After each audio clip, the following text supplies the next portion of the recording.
మధ్యప్రదేశ్లోని భోజశాల ఆలయానికి సంబంధించిన కేసులో ఇందోర్ ధర్మాసనం కీలక తీర్పు ఇచ్చింది.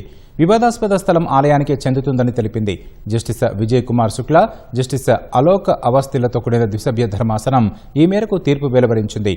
అక్కడ సరస్వతీదేవి విగ్రహాన్ని ఏర్పాటు చేసుకోవచ్చని కేంద్రాన్ని ఆదేశించింది. భక్తులకు తగిన వసతులు కల్పించాలని సూచించింది. భోజశాల కాంప్లెక్స్ను పురావస్తు శాఖ తన ఆధీనంలోకి తీసుకోవాలని ధర్మాసనం స్పష్టం చేసింది.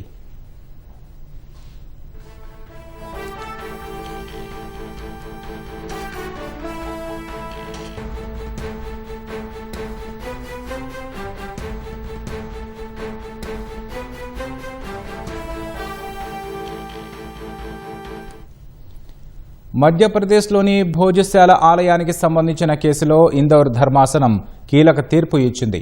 వివాదాస్పద స్థలం ఆలయానికే చెందుతుందని తెలిపింది. జస్టిస్ విజయ్ కుమార్ శుక్లా, జస్టిస్ అలోక్ అవస్థిలతో కూడిన ద్విసభ్య ధర్మాసనం ఈ మేరకు తీర్పు వెలువరించింది. అక్కడ సరస్వతీదేవి విగ్రహాన్ని ఏర్పాటు చేసుకోవచ్చని కేంద్రాన్ని ఆదేశించింది. భక్తులకు తగిన వసతులు కల్పించాలని సూచించింది. భోజశాల కాంప్లెక్స్ను పురావస్తు శాఖ తన ఆధీనంలోకి తీసుకోవాలని ధర్మాసనం స్పష్టం చేసింది.